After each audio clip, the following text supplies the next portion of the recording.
July 20th, 2025. The summer light still lingered above Puget Sound. It was nearing 5:30 in the afternoon when the calm of a warm Sunday began to splinter near the waterfront of Mukilteo, Washington. Just beyond the slope of Lighthouse Park, a ripple in the sky marked the final moments of a routine flight. A Cessna 177 Bravo Cardinal, built in 1972, with the registration N34281, was descending. Urgently, unexpectedly, and without the steady hum of engine power to sustain it.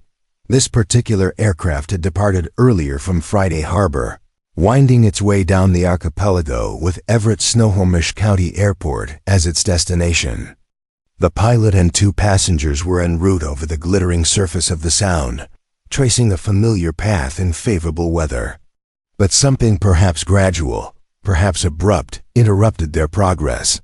The engine, a Lycoming four-cylinder, ceased delivering the thrust they needed.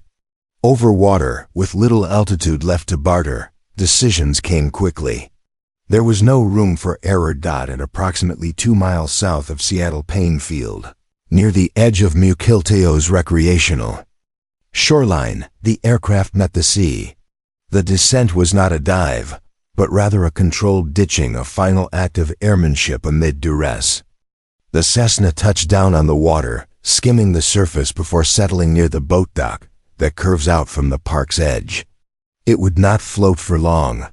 Yet, fate had gathered more than just passengers that afternoon.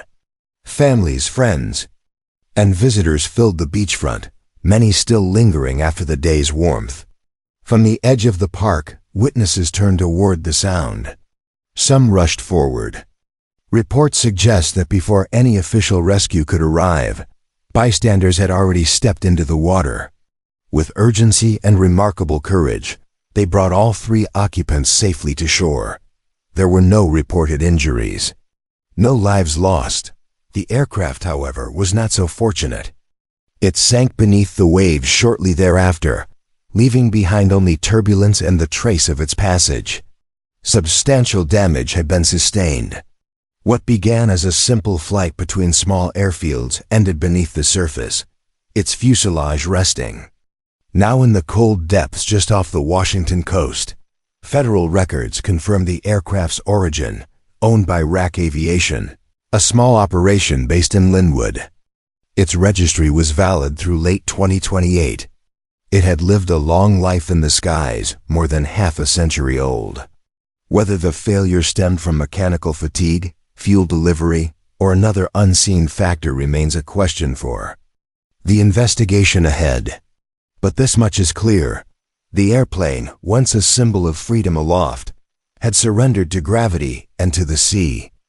Mukilteo, with its quiet, tree-lined streets and ferries slicing through the water, is no stranger to the rhythm of small aircraft overhead. But on that day, the rhythm was broken. And in its place, a story of resilience. A machine faltered. But people did not die in aviation. Moments of loss often dominate the narrative. But here, amid the sudden drop and urgent splash, what stands out is not tragedy but survival. A reminder that when preparation meets grace, even the gravest emergency can end with hope on shore. And now, as the final echoes of this story fade into the quiet, I invite you to reflect on the power of human instinct, on courage, on presence, on the unseen hands that turn moments of crisis into tales of survival. If this account resonated with you, if it stirred something beneath the surface, curiosity, respect, or simply a moment of pause, I encourage you to become part of this journey. A single gesture, a like, a thoughtful comment, or subscribing to this channel helps keep these stories alive. It allows us to continue exploring the intricate, often fragile relationship between humanity and the skies above. Your voice matters. Your presence shapes what comes next. Share your thoughts below, not just reactions, but memories, reflections, even questions. And if you wish to walk with me through the skies again, through mystery, tragedy, and perseverance, then press that button and stay with us.